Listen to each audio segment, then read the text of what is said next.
Desde los estudios de NTC, la red independiente presenta Noticias 1. Esta noche en Noticias 1, Colombia va hacia el segundo pico en la pandemia con peores cifras de las que tuvo en el primero. Minsalud desmiente al presidente Duque y dice que no hay fechas para iniciar la vacunación.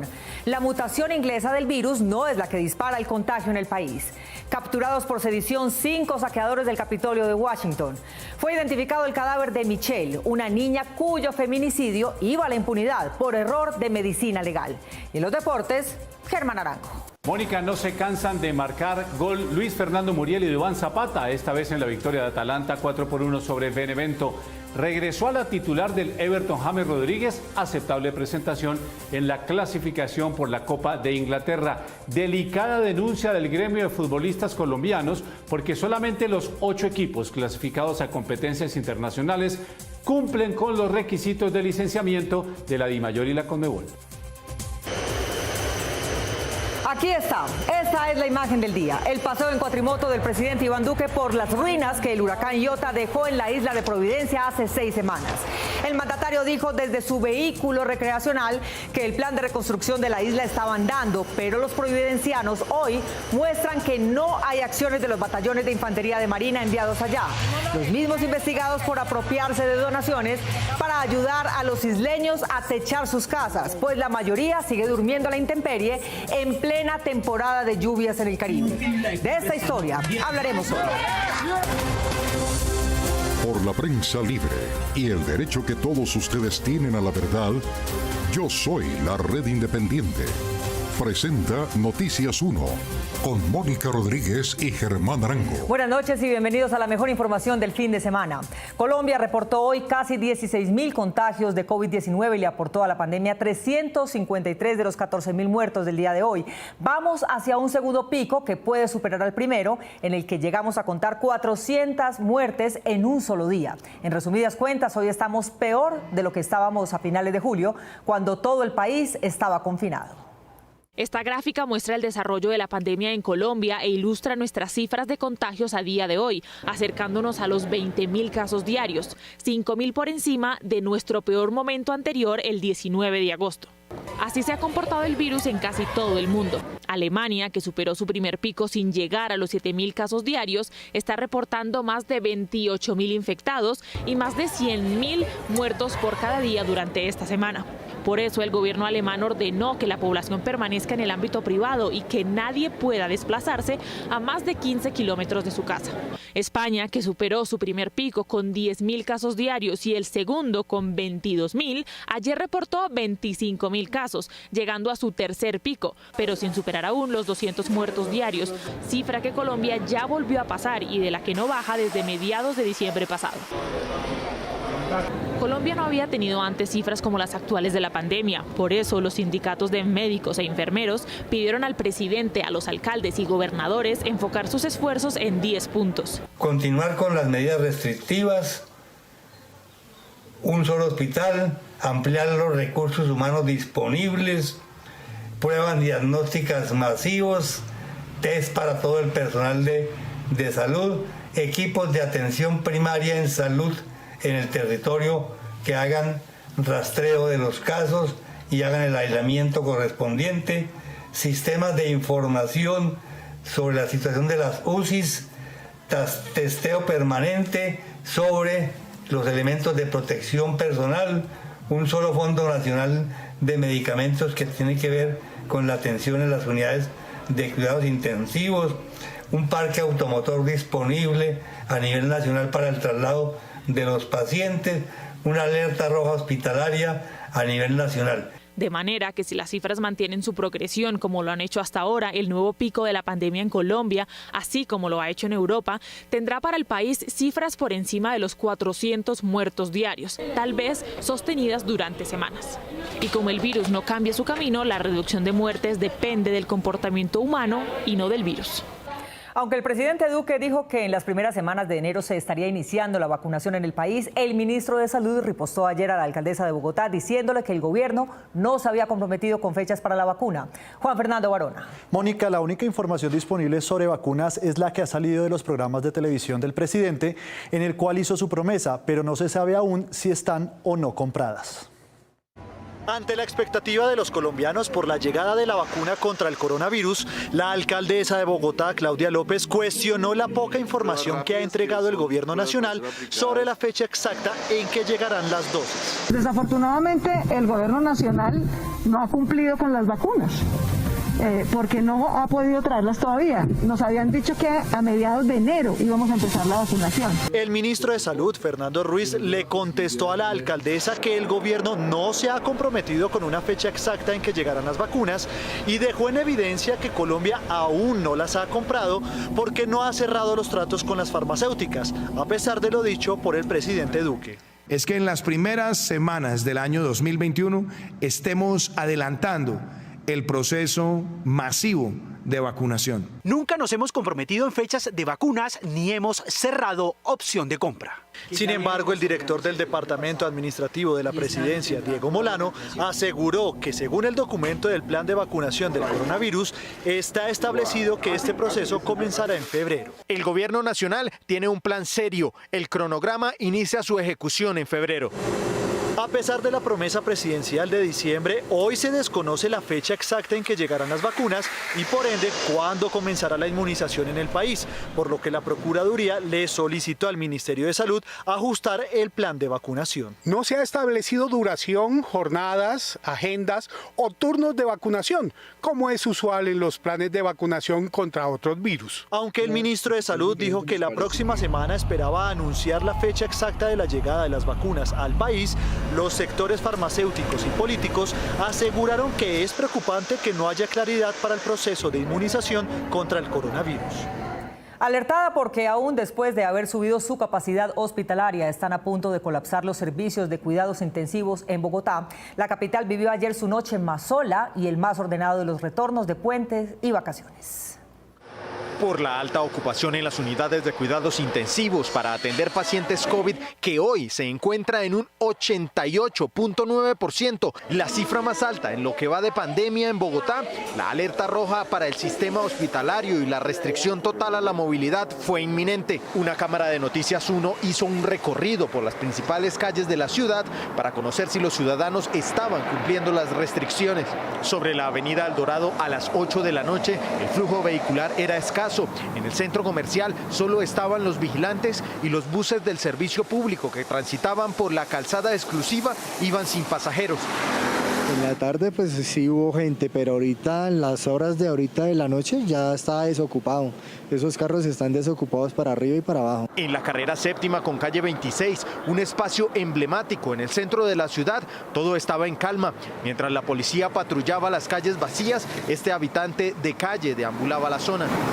Son las 9:30 de la noche y a pocas horas de cumplirse el primer día de restricción total a la movilidad, este es el panorama en la carrera séptima, una de las más concurridas de la ciudad.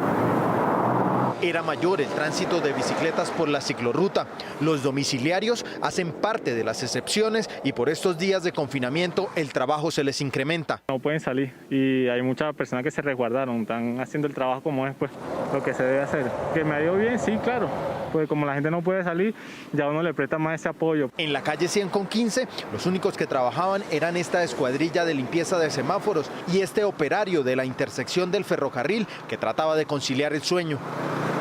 En la autopista, la situación era similar a lo que se vio durante el recorrido. Minutos antes del cierre de la operación de Transmilenio, las estaciones estaban solas y los carros ya no se veían. Hoy sábado de este fin de semana de Reyes, esta era la situación en las calles de la ciudad. En la autopista norte con calle 170 se veían más vehículos regresando a la ciudad que saliendo de ella. En la calle 100 con avenida Suba el tráfico fluía y en la Boyacá a la altura de la calle 80 los trancones comunes de los sábados no aparecieron, pero sí los retenes. Mientras Bogotá enfrenta su segundo pico de pandemia con cifras más altas que las que se registraron en agosto del año pasado, las personas que se encuentran en la ciudad han hecho caso a las medidas impuestas para evitar que el contagio aumente, pues los números indican que este puente festivo se romperán todos los récords. No existe ninguna evidencia científica de que el famoso virus inglés, en teoría más contagioso que las demás variaciones del coronavirus, esté acelerando el contagio en Colombia. El país también tiene estudios genéticos que nos permiten conocer los 10 linajes nacionales del COVID. Sara Sepúlveda. Mónica, los genetistas de Colombia, con los recursos que tienen, han identificado a 218 genomas del virus circulando en el país, mientras que los de Inglaterra han identificado ya a 147.000 variaciones. Cada contagiado modifica con su propia genética el virus que lo infectó. Aunque el Reino Unido ha identificado el más letal entre los 147.000 variaciones que conoce, Colombia aún no tiene el primer reporte de este linaje. Para identificar estos linajes se hacen estudios genéticos en cada país y de esta manera se saben los tipos de virus que circulan. En Colombia se han identificado 21 linajes diferentes en 218 genomas. De los 218 genomas que actualmente se han producido en Colombia, solo 10 de ellos pertenecen a este linaje único colombiano. Entonces su frecuencia es muy baja. Estos 10 se identificaron desde abril, es decir, que no son los causantes del incremento en el contagio actual. Los 208 linajes restantes venían de Europa y Estados Unidos. De los linajes que tenemos aquí en Colombia, no existe ninguno que tenga un número de mutaciones alarmante, llamémoslo así. ¿Listo? Entonces se transmite, pero pues no es alarmante. Esto significa que en Colombia hay linajes propios y que entre más información se obtenga de ellos, mejor estrategia de prevención se puede hacer. Obviamente, si uno pudiera aquí en Colombia llegar a hacer esa identificación de las variantes genómicas, de las variantes del virus, pues se podrían tomar y orientar mejor las decisiones en salud pública. En Colombia, esta semana se afirmó por algunos mandatarios que el linaje de Reino Unido había llegado al país y por eso los contagios habían incrementado. Este linaje es 70% más contagioso que el resto, pero no ha sido identificado en el país, en parte porque no había recursos. No teníamos una capacidad de vigilancia genómica suficiente para poder decir que no está circulando. En Reino Unido pudieron identificar este linaje porque han podido identificar más de 147.000 genomas. Colombia ha podido secuenciar solamente el 0.1% de lo que el Reino Unido ha hecho. Para poder avanzar en esta materia, Colombia creó un consorcio de laboratorio para poder estudiar 50.000 genomas al año. Ya se están conociendo los primeros resultados de los estudios de prevalencia al COVID-19 en la población colombiana, lo que indican los indicadores. Los resultados parciales del Estudio Nacional de Cero Prevalencia al COVID-19 encontró rastros del virus en 1 de cada 2 voluntarios en Leticia y Barranquilla, 1 de cada 3 en Cúcuta y Villavicencio y 1 de cada 4 en Bucaramanga, Bogotá y Medellín. Esto indica que estamos en mitad de la pandemia. Esto es lo que indican los indicadores. El terrorista que se disfrazó de guerrero Sioux para entrar al Capitolio de Estados Unidos para impedir que se proclamara presidente a Joe Biden fue capturado, al igual que los que asaltaron y vandalizaron la oficina de la vocera demócrata Nancy Pelosi. Luego de los actos de sedición por parte de los seguidores del presidente saliente de Estados Unidos, Donald Trump, en el Capitolio, las autoridades de Estados Unidos iniciaron las capturas de los involucrados en estos actos vandálicos. Uno de los primeros detenidos fue Jake Angeli, conocido como el Vikingo, quien fue uno de los manifestantes más populares debido a que estaba disfrazado como un guerrero Sioux, uno de los pueblos nativos de Estados Unidos. Las autoridades lo capturaron bajo los cargos de entrar a un edificio público sin autorización y de manera violenta. La policía de Florida capturó a Adam Christian Johnson, quien también se volvió popular porque fue fotografiado cuando salía con el atril de la presidenta de la Cámara de Representantes, Nancy Pelosi. Otro de los capturados por las autoridades fue Richard Barnett, quien también fue reconocido luego de que se fotografiara en la oficina de Nancy Pelosi con los pies puestos en el escritorio y destruyera sus documentos. Por su parte, las autoridades confirmaron que se identificaron a las 5 personas muertas tras los actos vandálicos del miércoles en el Capitolio y anunciaron que seguirán buscando y capturando a los responsables de estos abusos. Mientras tanto, el presidente Trump no ha aparecido públicamente y su cuenta en Twitter fue cancelada permanentemente ante el riesgo de una mayor incitación a la violencia. Lo que se vivió en el Capitolio el miércoles fue una insurrección, así lo llaman los demócratas que ahora pretenden enjuiciar al presidente Trump por instigarlo. Pero en medio de la situación queda clara una situación extraordinaria. Hoy Estados Unidos no tiene presidente. Eduardo López Kugler. Mónica, no todos creen que Trump pueda ser destituido antes de los 10 días que faltan para la toma de posesión de Joe Biden. Pero es claro que no entregará el poder y que de cualquier manera será procesado por incitación al delito, ya como expresidente. lo sucedido el pasado miércoles en el Capitolio de Washington, cuando seguidores del presidente Trump se tomaron el Congreso de Estados Unidos, fue el rompimiento de la democracia en la nación más poderosa del mundo. En eso coinciden la presidenta de la Cámara, Nancy Pelosi. The President of the United States incited an armed insurrection. Así como académicos y analistas políticos en el Distrito de Columbia. Micro golpes sí hubo, insurrección desorganizada. La líder demócrata y el director de la Oficina de Asuntos Latinoamericanos de Washington, Walla, consideran que además de los actos violentos en el Congreso, existen suficientes razones para que Trump sea procesado por la justicia. Solo por el mero hecho de la llamada telefónica que se reveló, parece hace 2 años, pero hace como 5 días, a los políticos, al gobernador del estado de Georgia, pidiendo que invente algunos votos para darle la ventaja de Georgia, eso también es ilegal. La posibilidad de que Trump sea enjuiciado política y judicialmente ha sido noticia de portada de los 2 periódicos más influyentes de ese país, que ha originado un creciente rechazo contra Trump desde su propio partido. En público acaba de perder el apoyo, ha sido criticado verbalmente por su propio vicepresidente, por el jefe republicano del Senado. Han renunciado 2 o 3 de los miembros de su gabinete solo en los últimos 2 días. Trump es una figura muy debilitada. Pero más allá del futuro que le espera al saliente presidente, la mayor preocupación en Washington se centra en los últimos días de Trump en la Casa Blanca. Hay mucha preocupación sobre el estado de salud mental. Yo creo que lo que va a pasar es que por estos 12 días que siguen no tenemos presidente. Tenemos un enfermo mental a quien nadie va a acatar sus órdenes. Tanto los congresistas demócratas como académicos y analistas están pidiendo que se investigue el papel de las fuerzas de seguridad para contener la toma del Capitolio, pues consideran que por lo menos existió negligencia para evitar el rompimiento de la democracia. Esta tarde se cumplieron las exequias de una niña que fue asesinada en el barrio San Bernardo de Bogotá y que fue ingresada a medicina legal como adulta, indigente y drogadicta. La mamá espera que identifiquen a los responsables del homicidio. Juliana Ramírez. Mónica, y las mujeres esperamos que identifiquen a los funcionarios judiciales y o policiales que habrían facilitado el ocultamiento temporal del crimen, porque ahí es donde la mayoría de feminicidios del país pasa de la ignominia a la impunidad. Natalie, por fin tu hijita va a poder descansar hoy después de estos días tan horribles. De esto no se va a descansar nunca. De pronto ella tendrá la paz de que ya sabemos qué pasó. Natalie nunca paró de buscar a su hija Linda Michelle. Ya voy, ma. Pero no volvió. Después de 40 días, el encuentro con su hija fue ayer en la morgue de medicina legal.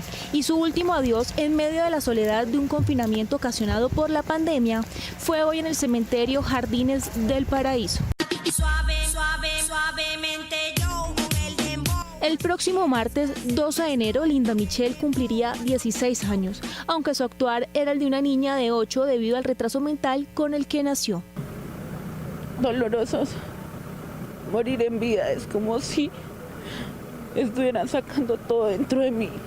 Natalie describe lo sucedido como una pesadilla en la que incluso recibió extorsiones de inescrupulosos que jugaron con su dolor. Recorridos diarios de más de 14 horas, empapelando postes, visitando hospitales, la morgue e incluso disfrazándose de habitante de calle con la esperanza de encontrar a su hija en el barrio San Bernardo, donde habría ido con engaños intentando recuperar un celular robado. Muchísima negligencia de parte de medicina legal, pero puntualmente nunca fue de manera eficaz. Nunca tomaron el dato de manera eficaz de la edad de Linda Michelle. Linda Michelle se desapareció el 30 de noviembre y 4 días después encontraron un cuerpo en el barrio San Bernardo al que clasificaron como una mujer adulta, drogadicta e indigente. Solo la presión mediática del caso hizo que Medicina Legal volviera a revisar el cuerpo. Notan que ese cuerpo no, el cuerpo que había sido levantado no tenía cordales, no le habían brotado las cordales, notan que son de una menor de edad efectivamente. El número de puñaladas y el golpe contundente que recibió en la cabeza dan cuenta de la sevicia con la que asesinaron a Linda Michelle. La fiscalía ya tiene indicios del responsable. Me hicieron una promesa y tengo toda la fe de mi corazón puesta en que esto va a pasar, en que vamos a encontrar los culpables del asesinato de mi hija Linda Michelle. El año pasado hubo al menos 568 feminicidios en Colombia, de los cuales el 93% de los casos permanece en la impunidad. Luego de haber convenido su declaración en los procesos contra 16 funcionarios involucrados en el cartel de La Toga, el ex jefe de corrupción de la Fiscalía de Néstor Humberto Martínez siente que el Estado lo está tratando como a un enemigo. Víctor Ballestas. Mónica, en su acuerdo con la Fiscalía, su defensa pactó una cárcel especial que ya había sido usada para recluir a otros funcionarios del gobierno. La policía decidió que no sirve como centro de reclusión y no hay otro en el que Moreno no sienta que su vida corre peligro.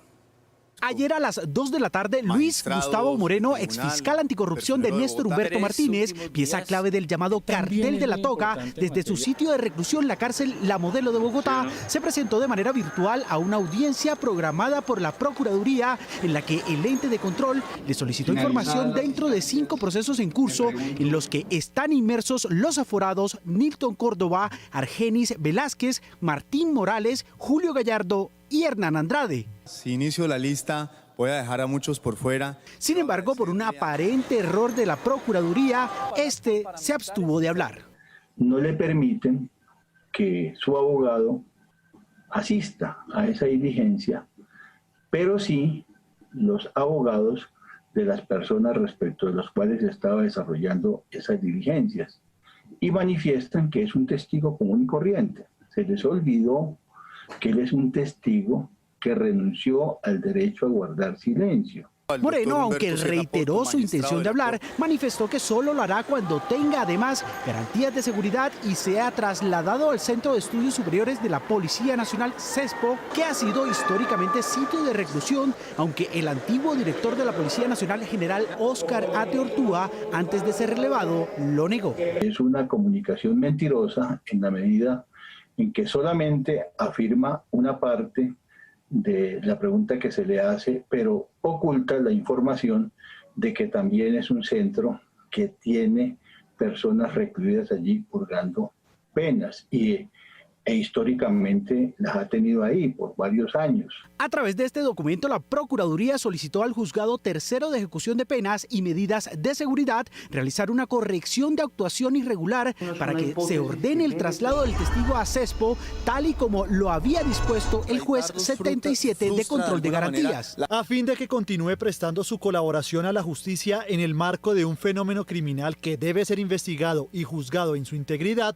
propósito en el que debe estar comprometida toda la judicatura, en tanto que en ello está en juego su propia dignidad. Y es un testigo que amerita la protección del Estado. En ningún momento amerita que el Estado lo ataque de esa manera como lo están atacando en este momento. Según Aguilar, todas las garantías del deportado Moreno han sido vulneradas ante reiteradas tutelas que han interpuesto contra la policía y el IPEC por la negativa del traslado. La única respuesta que han obtenido es que solo se dará trámite hasta que termine la vacancia judicial. Los derechos fundamentales quedan suspendidos totalmente, cuando la misma Constitución señala que los derechos fundamentales no se suspenden en ningún momento.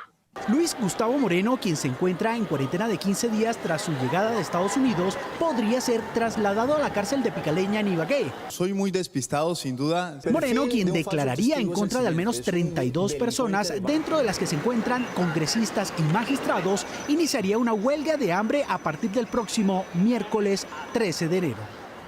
En Cali, Antioquia y Caquetá fueron asesinados los primeros 3 excombatientes de este año, en el que se prevé que continúe la masacre, pues no se han atendido los llamados del secretario de Naciones Unidas, que le pide al gobierno actuar al respecto. Mientras el secretario general de la ONU, Antonio Guterres, presentaba esta semana el informe de la misión de verificación en Colombia que vela por el cumplimiento del acuerdo de paz, era asesinado el tercer excombatiente de las FARC en menos de 10 días este año de 2021. Diego María Yule Rivera, de 39 años, fue asesinado en la noche de este jueves en Cali. Yuli Rivera, quien hacía parte del sexto frente de las antiguas FARC, trabajaba de mototaxista y según las autoridades fue asesinado con arma de fuego por el pasajero que transportaba en su moto.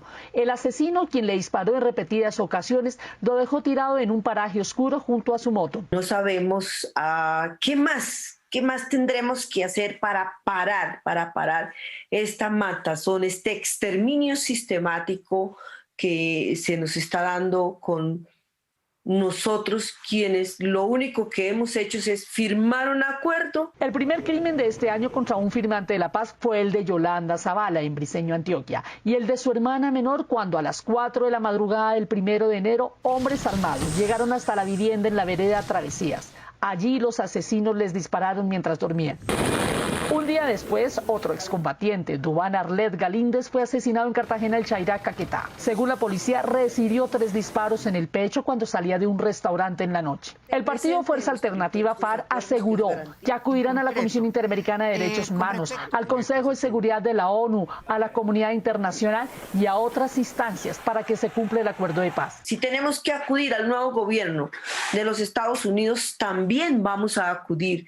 Esa es nuestra tarea y esa es también nuestra tarea hasta que logremos parar este exterminio en nuestro país. Para las FARC, los enemigos acérrimos de la paz y su lenguaje guerrerista facilitan a los grupos criminales hacer su trabajo contra los excombatientes. Que esos discursos violentos, polarizantes, radicales de la extrema derecha, de sus principales voceros, se sienten en el territorio como órdenes. Así se reciben. La ONU le reiteró al gobierno Duque que la principal amenaza para la implementación del acuerdo final sigue siendo la persistencia de la violencia contra los miles de hombres y mujeres que dejaron las armas voluntariamente y de buena fe y siguen comprometidos con la paz.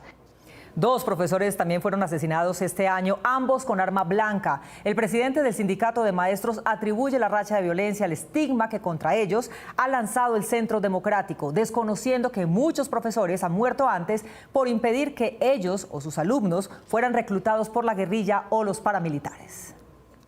Este año el asesinato de líderes sociales no fue la excepción. El 1 de enero, 2 profesores que hacían parte de la Federación Colombiana de Educadores FECODE fueron víctimas de los sicarios en el Meta y Casanare. La primera víctima fue Gerardo León, indígena de 60 años. Al mediodía del 1 de enero, en el resguardo del Tigre de la comunidad indígena Socuani, en la vereda San Antonio, en Puerto Gaitán, Meta, fue abordado por un hombre que lo atacó con arma blanca. Junto con él murió un joven de 16 años. De la misma manera, con arma blanca fue asesinado ese mismo día el profesor Diego Betancur Higuera, en la vereda Las Palomas, en Yopal, Casanare. Los criminales ingresaron al centro educativo donde dormía y lo atacaron. Una muerte terrible porque fue degollado el compañero. Hasta la fecha de hoy no tenemos ningún reporte oficial por parte de las autoridades. Esperamos y exigimos realmente que se dé con los directamente responsables. El presidente de la Federación Nacional de Educadores, Nelson Alarcón, dijo que la estigmatización que viene haciendo el Centro Democrático contra FECODE,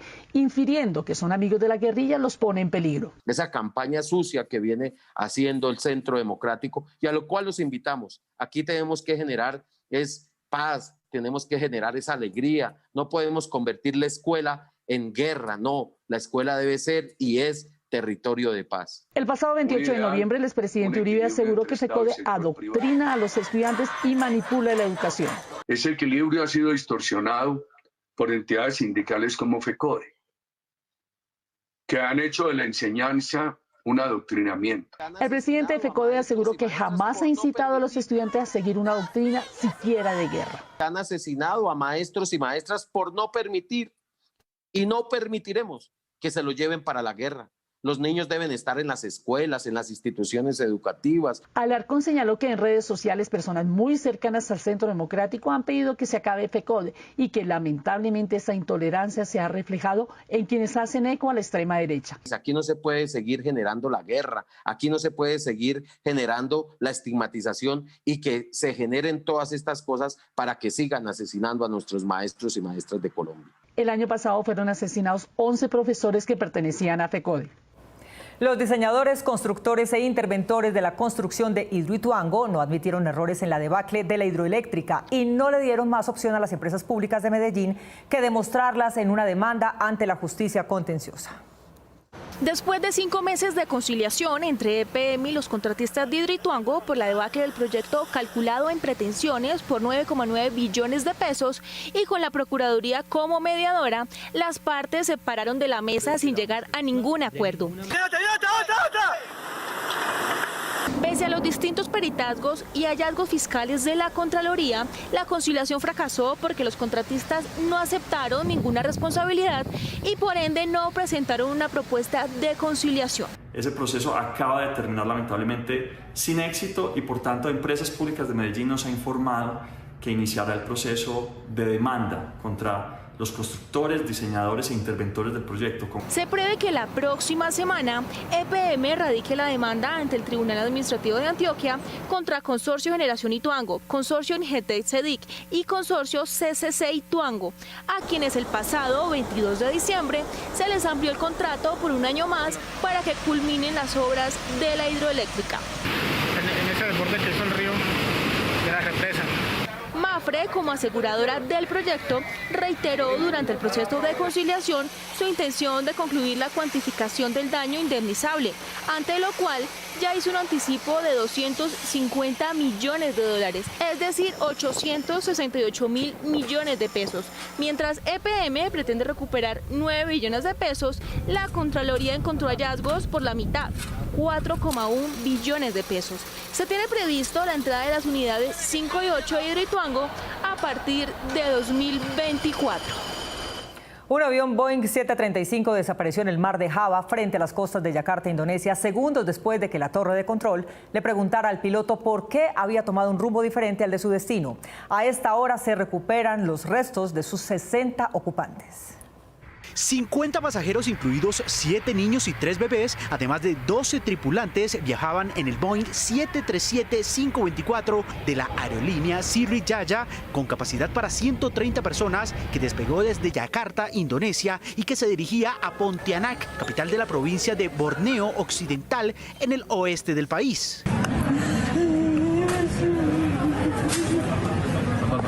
El vuelo normalmente dura 1 hora y media. El último contacto con el avión se tuvo a las 2:40 de la tarde, hora local. De inmediato, algunos familiares de los pasajeros llegaron a los aeropuertos de Pontianak, así como al aeropuerto internacional de Yakarta, para esperar noticias. En televisión y en redes sociales han circulado imágenes de elementos que algunas personas de islas cercanas al trayecto han asegurado que pertenecen al avión. Sin embargo, las autoridades no han confirmado dichas versiones. Estas imágenes hacen parte del sitio web flightradar24.com de seguimiento de vuelos. Muestra que la aeronave, un Boeing de 26 años de antigüedad, perdió 3.000 metros de altitud en menos de un minuto. Sin embargo, se confirmó que los pilotos no enviaron ninguna señal de socorro. Se estima que tras este nuevo incidente seguirán interrogantes en Indonesia, cuya industria aérea ha estado bajo escrutinio desde el accidente del Lion Air ocurrido en octubre de 2018, en el que 189 personas perdieron la vida. A esta hora se reanudan las labores de búsqueda, que fueron suspendidas entrada la madrugada en Indonesia. Ya regresamos con las imágenes de Providencia hoy y el avance de la reconstrucción que anunció el presidente. Este es Noticias 1, la red independiente.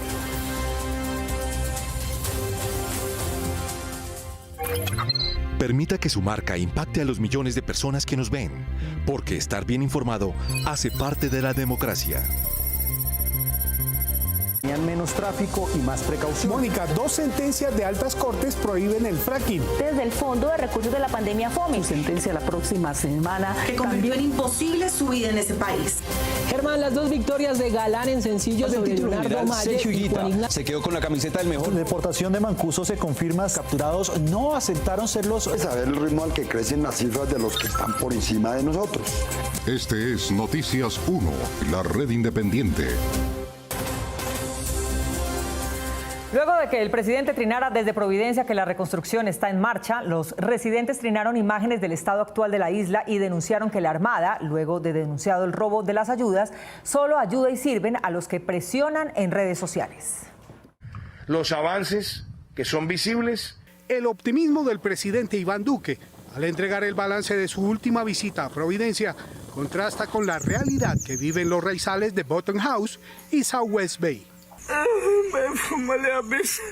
Después de casi 2 meses del paso del huracán Iota, de las múltiples visitas presidenciales y la permanencia de funcionarios de gestión del riesgo, así lucen las zonas más afectadas por el huracán. My mother with a condition. She's in bed. And this is the situation that we are living right now. El desconcierto de la población raizal, enterada a través de las redes sociales de las millonarias donaciones para su beneficio, se ha manifestado una y otra vez, por lo que consideran desinterés de los responsables de su atención. El descontento de la población se ha manifestado desde la última semana del año pasado y en estos 8 días del 2021. Como lo muestra la cantante Berta Hooker, quien, desesperada por la negligencia de los funcionarios, publicó en sus redes sociales su descontento. Es impresionante, pero después de más de un mes del huracán, todavía seguimos en las mismas.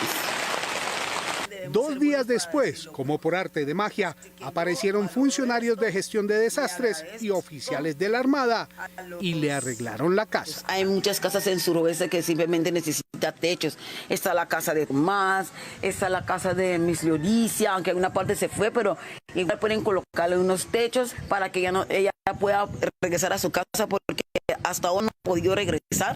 Pero sus vecinos, algunos en peores condiciones, aún no tienen nada que agradecer. Definitivamente el Estado no ha entendido la magnitud del problema. Después de escuchar los detalles del denominado Plan 100, los pobladores de Providencia y Santa Catalina solo esperan que la prioridad de los próximos días sean los techos de las viviendas que lo perdieron por el huracán y que no tengan que seguir esperando bajo las fuertes lluvias y el inclemente sol de esta época en el archipiélago. Para atacar la deserción por la crisis de la pandemia en las universidades públicas de Bogotá, el Consejo resolvió cubrir los gastos de matrícula de todos los alumnos de la Universidad Distrital. Para los 2 semestres de 2021, la Universidad Distrital en Bogotá tendrá matrícula cero para los estudiantes de pregrado. Esto significa que aproximadamente 27.000 jóvenes de las 5 facultades no deberán pagar nada para seguir con sus estudios superiores. Esto se da luego de que el Consejo de Bogotá aprobara más de 261.000 millones de pesos para entregarle a la universidad, un 6,9% más de lo que se aprobó en el 2020. Esta cantidad equivale al 28% del presupuesto necesario, pues el restante sale del presupuesto de los bogotanos. Este alivio económico se aprueba por las dificultades económicas y sociales que atraviesan los estudiantes a raíz de la pandemia. Es la segunda vez que la Distrital aprueba la matrícula cero, que ya había sido ordenada en el segundo semestre de 2020 como parte de un paquete de medidas extraordinarias creadas por el Consejo Superior Universitario. Este incluye la implementación de garantías académicas y apoyos de conectividad, como el bono de apoyo alimentario, la compra de una nueva sede para la Facultad de Artes y la creación de nuevos programas de posgrado. Todas las medidas, según la Secretaría de Educación de Bogotá y la Universidad Distrital, son para evitar la deserción estudiantil. Un personaje sin figuración pública ni actividad legal registrada en Bello, Antioquia, hizo uso de su red de influencias para llegar a su casa luego de que, borracho y drogado al volante de un carro, dejara entre la vida y la muerte a 2 pasajeros de una motocicleta. El pasado viernes 1 de enero, Sebastián Chaverra Ortiz conducía bajo los efectos del alcohol, la marihuana y la cocaína, cuando al parecer omitió un pare en Bello, Antioquia, y arrolló a los motociclistas Robinson Andrés Rodríguez y Daniel Quiñones Aguilar, quienes permanecen hospitalizados en una UCI y bajo pronóstico reservado.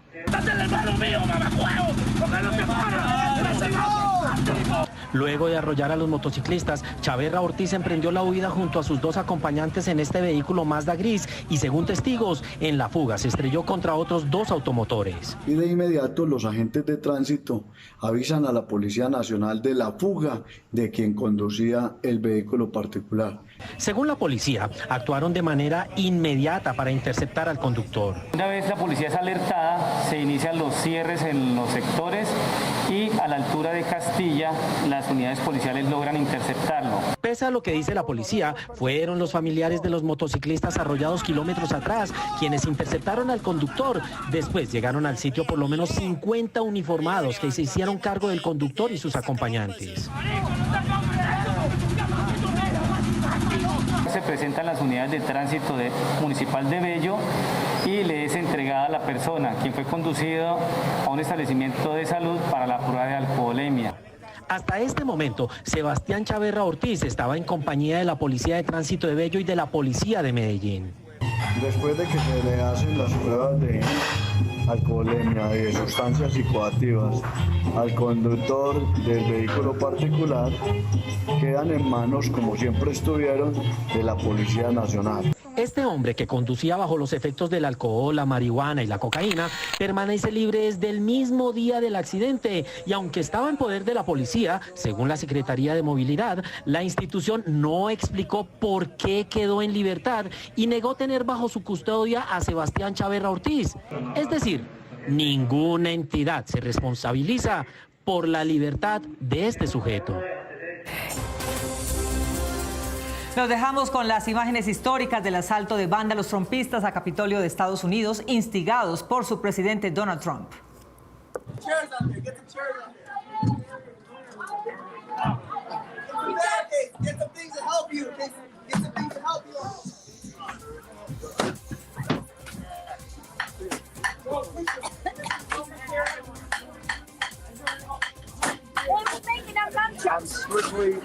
I know how to work those.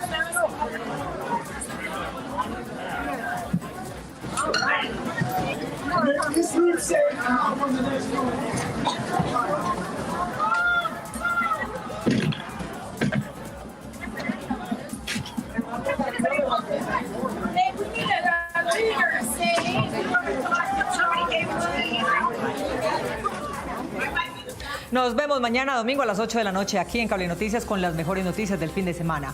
A ustedes, como siempre, gracias por elegir la independencia. Feliz noche.